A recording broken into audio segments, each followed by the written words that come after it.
آباد شہروں میں ایک اور شہر بھی آباد ہوتا جا رہا ہے، اور وہ ہے قبرستان۔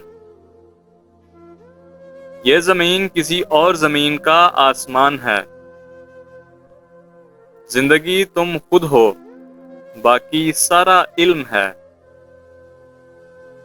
جس نے آج کو پسند کیا، اس کو کل بھی پسندیدہ ملے گا۔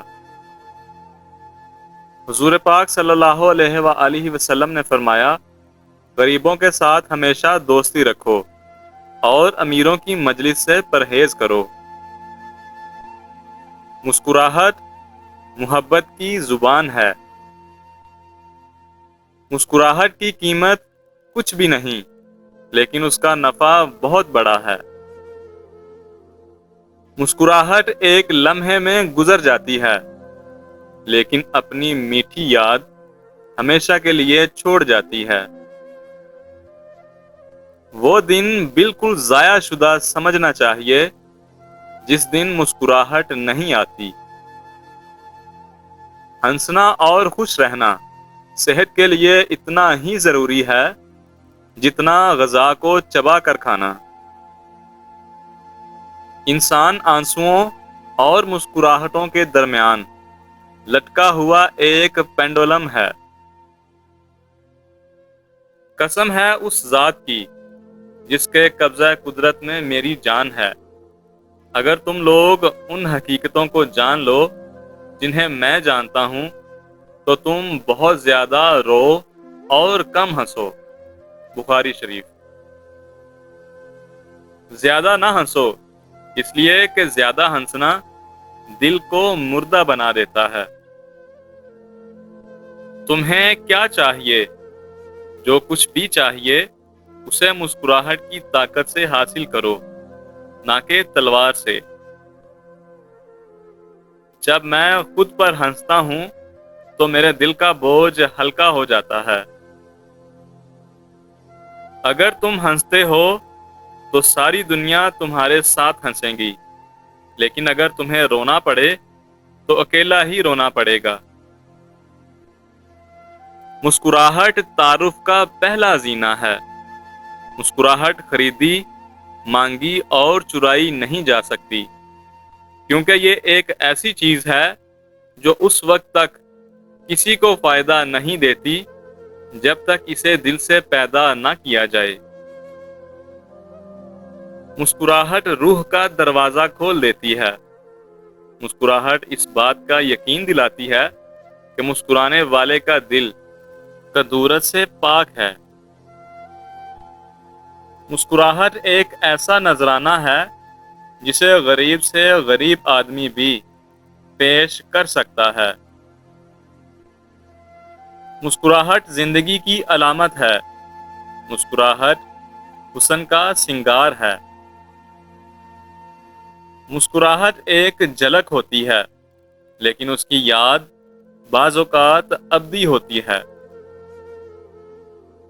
مسکراہٹ مایوسی کے تاریک بادلوں میں امید کی کرن ہے۔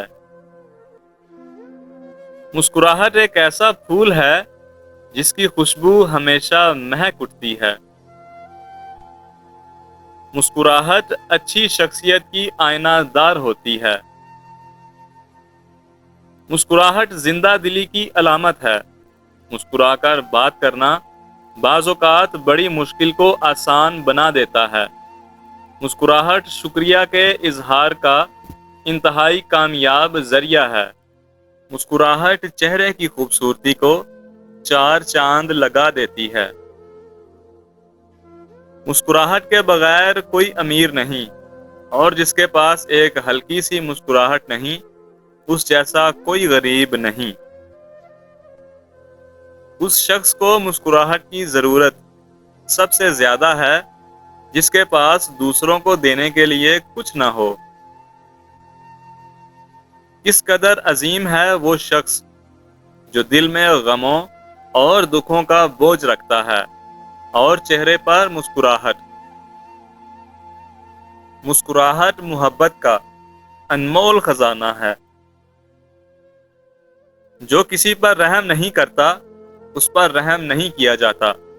جو کسی کو نہیں بخشتا اسے نہیں بخشا جاتا۔ ایک تاجر لوگوں سے قرض کا لین دین کرتا تھا۔ جب وہ دیکھتا تھا کہ یہ غریب ہے تو اپنے خادموں سے کہتا، اس کو معاف کر دو، شاید اللہ تعالیٰ ہم کو معاف کر دے۔ تو اللہ تعالیٰ نے اس کو بخش دیا۔ دیدہ و دانستہ غلطی قابل معافی نہیں ہوتی۔ اعلیٰ درجے کا معاف کرنے والا وہ ہے جو انتقام پر قدرت رکھتے ہوئے عفو و درگزر سے کام لے۔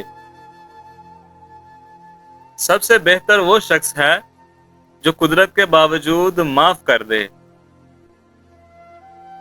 جو انسان انتقام اور کینہ کی یاد دل میں تازہ رکھتا ہے اور معافی کا جذبہ نہیں رکھتا، وہ گویا اپنے زخموں کو ہرا رکھتا ہے۔ اگر وہ معافی کا جذبہ رکھتا تو اس کے زخم آسانی سے بھر جاتے اور اس کے آرام کا باعث ہوتے۔ معصومیت حسن کا پہلا لبادہ ہے۔ معصومیت ایک خوبی ہے جو ہر ایک کو بلی لگتی ہے۔ اگر روح بیدار اور فطرت معصوم ہو تو انسان بہت جلد اپنی غلطی سمجھ لیتا ہے۔ معصومیت میں منافقت نہیں ہوتی۔